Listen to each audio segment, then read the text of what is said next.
What's up, fellow dudes and dudettes? You might be wondering, why make a video about a mall? How boring. Hope you have a good time at the mall. Or you might be thinking, I love retro malls. Is there anything more culturally representative of the 1960s through the 1990s in America? Or you might be wondering why you clicked on a mall video if you don't like malls. Whether you feel like malls represent the worst of greed and consumerism, or you feel like malls are a nostalgic place of hopes and dreams, you're in for a nostalgic ride. Malls in America are slowly dying, adapting, or being completely remodeled into a different experience altogether. So I wanted to document some malls that have that retro feel before they become a distant memory. I specifically chose this mall, the MainPlace Mall in Santa Ana, California, because it's right on the cusp of becoming a different mall altogether. You can see signs all over the place of version 2.0 coming soon. In fact, one of the outside entrances is mid-teardown. You can barely make out the text that was in Nordstrom's, and it looks very 80s and 90s with the design. This mall may have been the mall of my childhood memory, a memory I have with my family, when we went to a different mall than our local one. We decided to venture out further than before. I've actually been on the lookout for a mall with a food court in the middle that had an 80s checkered tile like you see here. It was on the second floor, just like this mall, and at the bottom of an escalator at the far end of the mall, there was an entire area dedicated to an arcade. Was this the mall of my fading childhood memory? I can't say for sure. As you probably have guessed, there's a lot of malls that fit that description, but it still sticks with me as one of those quintessential mall experiences of my youth. Getting some mall food at the food court, it felt so special as a kid, because it meant you didn't have to eat fish sticks or macaroni and cheese again. It was different. And if you were really lucky, after eating your Sbarro's pizza or hot dog on a stick, you'd be treated to some Orange Julius. As a child, that stuff was like the nectar of the gods, baby, and it could only be found at the mall.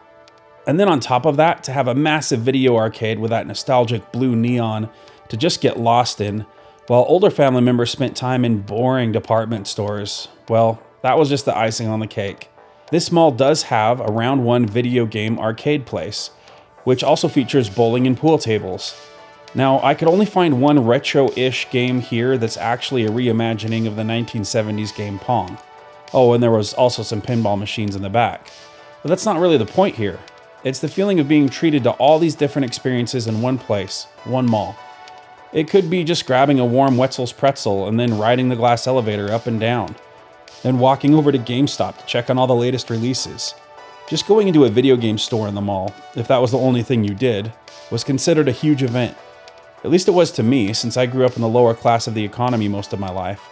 And game stores also had all of this fun merchandise and memorabilia. You try to look at every game, front and back cover, so you wouldn't miss anything. And then if you couldn't go home with a video game in hand, you'd dream about playing it that night, and maybe draw pictures about it. Those were some good times. But it was more than that. It was also seeing all the unique architecture, the different tiles and textures. This mall has tiles from a couple of decades at least. It was built in the 1980s, so you can see some of the history still intact. This is something that is very 80s, the glass brick bridges. I've seen these in a handful of malls built in the 80s, in some cases the 90s, and there's just something about them. It's like they're daring you to walk on them because they may break at any moment. Of course they won't, but it's a fun design. The lighting is another thing that sticks out. This retro look of the lamps is still here. Maybe with slightly different paint, but they are still here. The plants and the atriums that were scattered throughout malls in the last century to add touches of the outdoors and bring them inside can still be found here. And sure, they have plants in new malls, but it was nothing like it was in the past. Also, having skylights everywhere to blend the outside ambience with the inside can be found everywhere. Since I grew up in Southern California, palm trees were also one of those memories that stuck with me. A mall had to have palm trees around it. I know it sounds trivial and silly, but here you can see pictures of my childhood mall in San Bernardino, the Inland Center Mall, and there are palm trees all around the grounds. It just feels like a mall when there's palm trees. Even in Utah, where I now live, they used to have palm trees in the Provo Mall because it was a thing. Malls needed palm trees, I guess. And speaking of the Inland Center Mall, just outside that mall there used to be a movie theater by a large spillway. That's where I saw Terminator 2 for the first time with my friend, and that movie features a mall front and center, with a video game arcade. It was called the Galleria in the movie. Yes, it was the place to be for Terminators and future military leaders. Moving on, the MainPlace Mall also has a candy store with a bunch of candy from the last century. My kids got to try Pop Rocks for the first time here, and it brought me straight back to my childhood. being amazed at how candy could feel like modern technology. How did they make those candy rocks pop? Such a mystery. But anyways, it was these stores that kids really looked forward to. Maybe there's a candy here that brings back those nostalgic feelings. Let us know in the comments. The point is, this was a store dedicated to candy, and as a kid, how could it get any better? Well, it got better. There were also play places for kids to hang out. And yes, malls still have play places and candy stores, but current malls have reduced their size and the aesthetic of everything. It's just less playful and more serious, like what happened to McDonald's. In the 1980s, McDonald's looked like a carnival. Now it looks like a Starbucks. Fortunately, this mall still had the playful kids area, and just above it, they had what looked like the love child of a play place mixed with Willy Wonka's chocolate factory, affectionately called Candyland. There just seemed to be a lot more places like this when we were kids, places to be a kid, like Chuck E. Cheese's, where their motto was literally, where a kid can be a kid. Chuck E. Cheese's are dying out too. In fact, we made a video about Utah's last Chuck E. Cheese, if you want to check that out after this video, of course. There was yet another place, of sorts, at the other end of the mall, although I wouldn't call this place retro, because for me growing up it was all about American gladiators and not ninja warriors. But it's kind of the same thing. It's a place for teens to get their energy out and feel like a champion when doing so. Also, speaking of things for teens and little kids to do, most malls still have those quarter machine rides here and there, and this mall is no different, but those are also getting phased out as well. Anyways, it was nice to see that this mall catered to families so much. Moving along, there was yet another gym in this mall. This store here features all kinds of retro memorabilia. It's called Pure Blades. And at first, I thought it would only feature things like samurai swords and other cutlery, pure blades. But it was not pure blades. That was a lie. There was this Ghostbusters car, which I wanted one like this so badly as a kid. There was a ton of retro Disney stuff in this glass case at the back of the store. Really way too much to mention, each one by name, but hopefully you'll see something from one of the franchises you like. And talk about totally tubular, yes, they had the heroes in the half shell, and they had a lot of them. Different versions too. If you know anything about this channel yet, you know that my favorite 80s action figures were Ninja Turtles, and this place had them in spades.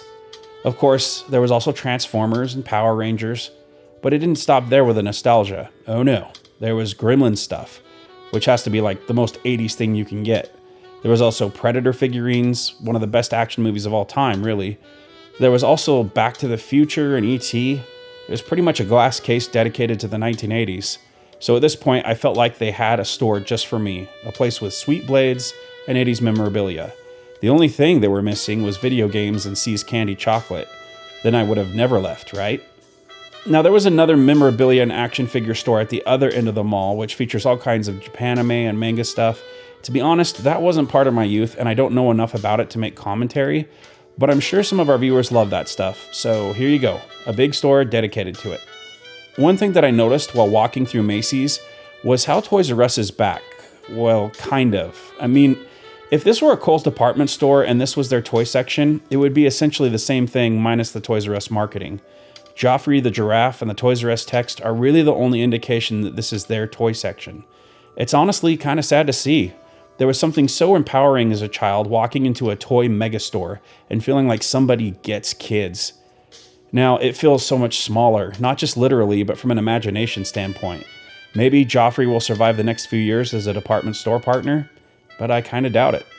Now, if you're still with us, you've probably been noticing a glaring omission, and that is clothing stores and other anchor department stores like JCPenney's. Don't worry, I haven't forgotten. But in case you couldn't tell, my nostalgia for the mall lies in the food, atmosphere, video games, and hobbies. It was my mom and older sisters that loved going to all the apparel stores, looking at purses, trying on designer shoes, talking about redoing their wardrobe with the latest fashion styles.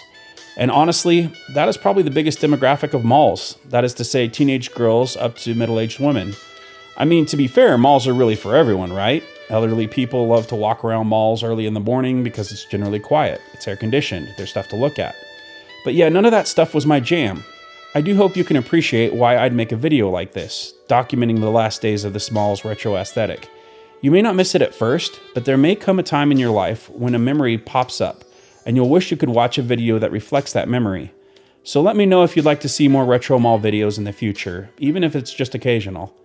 And before you go, please leave a comment about one of your favorite mall memories growing up. I'd love to hear about it. Thanks for watching.